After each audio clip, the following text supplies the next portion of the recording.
لنډه کیسه ځواني مرګناوي. په خپله به یې خدای خبر چې لمونځ کړی وي او که نه، پر هغې یې باز وکړ.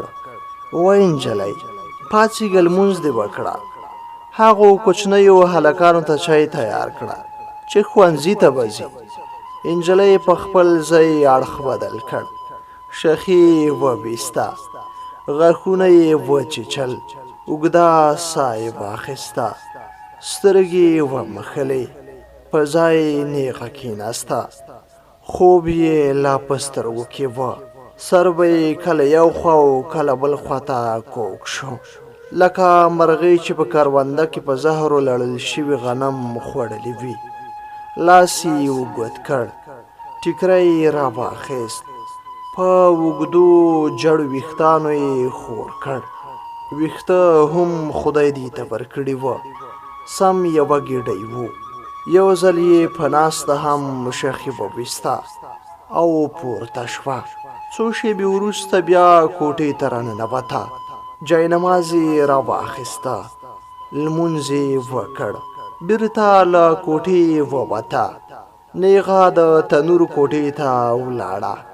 تور چایجوش یې له تناره په داسې حال کې راوویست چې سمه نیمه پسې په تنور کې ورکه شوه. په بیړه یې خپلو کوچنیو ورونو ته چای تیار کړ. هغوی یې له خوبه راویښ کړل، مخ او لاسونه یې ورته پرېمینځل، په دسترخوان یې راټول کړل. هغوی چې کله ښوونځي ته ولاړل، دې د کور پاتې کارونه پیل کړل. په دې وخت کې پرې د کوټې له منځه آواز وشو: زرلښتې و زرلښتې.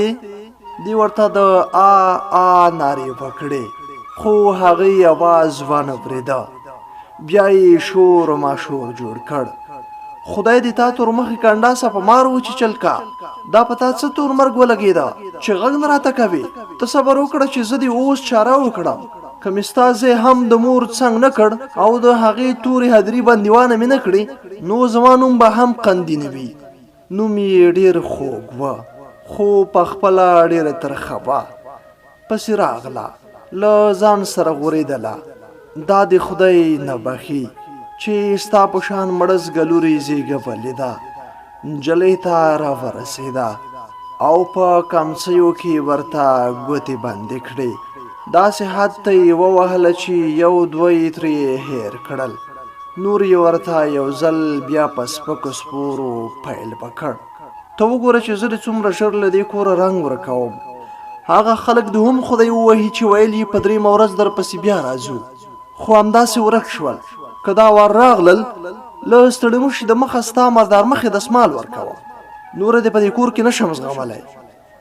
نجلۍ راغله، پښو ته یې پرېوته: نه نه مورجانې، د خدای لپاره چې دا کار ونه کړې، هیله کوم هغه کونډ سړي ته مې مه ورکوه. زه له هغه سره واده نشم کولی، د هغه خو مشره لور واده شوې ده.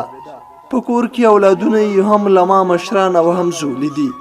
پام کوه چې دا کار ونه کړې، که نه زه به مړه شم. میرې په کړس وخندل: زه خو همدا غواړم که نه، اوس دې په یو نه په یو چل له خپلې مخې لرې کوم. د همدې ورځې په ماښام هغه خلک راغلل چې یو ځل د مخه هم د زرلښتې غوښتو ته راغلي وو. اوس د زرلښتې پلار هم په کور کې وه، خو د هغه شتون د دې لپاره هیڅ ګټه نه لرله، ولې چې د هغه په ذهن کې نوې ښځې داسې زهر پیچکاري کړي وو چې پلار یې هم اوس د هغې له شتون نه په نه شتون خوښ وه. نفرت به یې ورڅخه کاوه.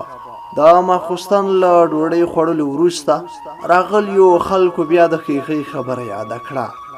پلار یې غلی ناست وه، میرې یې په مکرجنه لهجه له سترګو اوښکې وڅڅولې. که څه هم چې زرلښته کوچنی او ستا لیور پوخ سړی دی او دا بیچاره یې د لور پر ځای ده، خو زه هم سره یم او نه غواړم چې خدای مکړه سبا کومه بدنامي راته راواوړي. په خپله هم په کور کې کوچنی لور لرم، هسې خو مې زرلښته هم لور ده، خو وایي چې خور لور په عزت واده شي ښه ده. نو موږ په دې رشته خوښ یو. دسمال یې ورکړ. زرلښتې باندې له ډېر خفګان نه بېخوښي راغله. تر 3 ورځې له ډوډۍ او اوبو څکه بنه کړه. څو اونۍ وروسته یې واده هم تیار شو. کوچنۍ زرلښته د میرې لخوا د وهلو او ډبولو پر مټ ډولۍ کې کېنول شوه. زرلښتې به چې خپل 2 کوچني او بې موره ورونه په چیغو ولیدل نو له ډولۍ نه به راکوزه شوه. دواړو نه به یې غېږه تاو کړه. ډېرې چیغې به یې ورسره وکړې، مګر میرې به یې بیا له مټ نه ونیوله. ورته به یې وویل چې هم ځان شرموي او هم موږ. څو ځله ډولۍ ته له پورته کېدو او ښکته کېدو وروسته یې نجلۍ روانه کړه، خو د هغې چغې لا پسې لوړېدې. دلته یې ورونو هم ځانونه په ځمکه ووهل او د خور نارې ووهلې. د لارې تر نیمایي پورې د زرلښتې چیغې ورو کمېدې او بالاخره ورکې شوې. لاره نږدې 8 دقیقې وه. سپین ږیری زوم عامل په غاړه مخکې روان و او وروسته پسې ځوانان ډولۍ په اوږه روان وو. کور ته چې ورسېدل ښځې راټولې شوې تر څو ناوې له ډولۍ راکوزه کړي. ښه راغلاست او د نوي کور مبارکي ورته ووایي.